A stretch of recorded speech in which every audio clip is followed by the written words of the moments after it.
You're looking very fit. Apparently all that weight you lost was the good Roseanne. Even if you don't agree with Roseanne Barr's personal politics, it's okay to watch, talk about, and maybe even enjoy her revived sitcom. What's up, deplorable?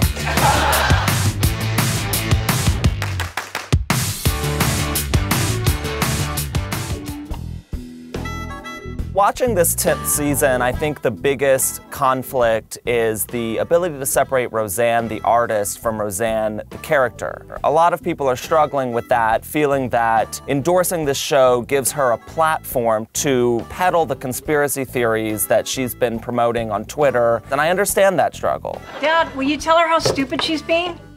That's never worked out for me.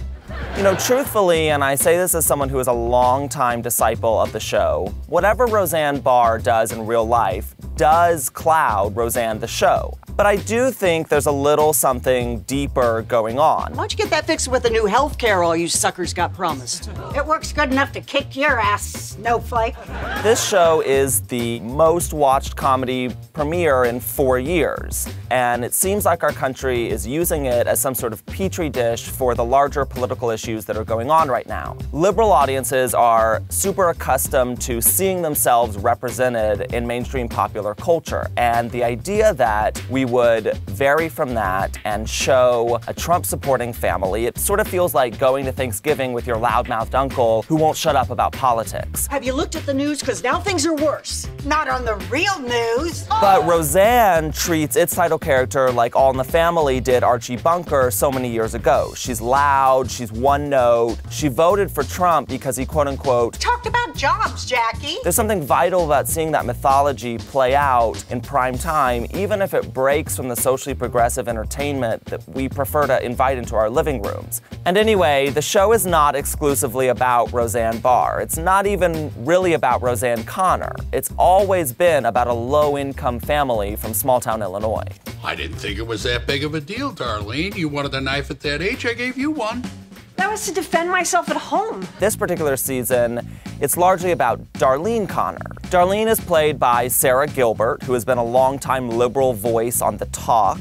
Gilbert is actually the executive producer of the show, and she orchestrated the revival. She has become the sort of progressive voice of this show. The kid is 9 years old. He's too young to like girls or boys yet, and frankly, wherever this lands with Mark, I'm fine with it. There's a lot of diversity of thought on the writing staff of the Roseanne revival. Wanda Sykes is credited as a producer, Whitney Cummings is the co-showrunner, and Cummings herself has talked about some of the political polarization with her own family. And now she's just ridiculous. She's ridiculous? You made a shrine to her as if she's dead.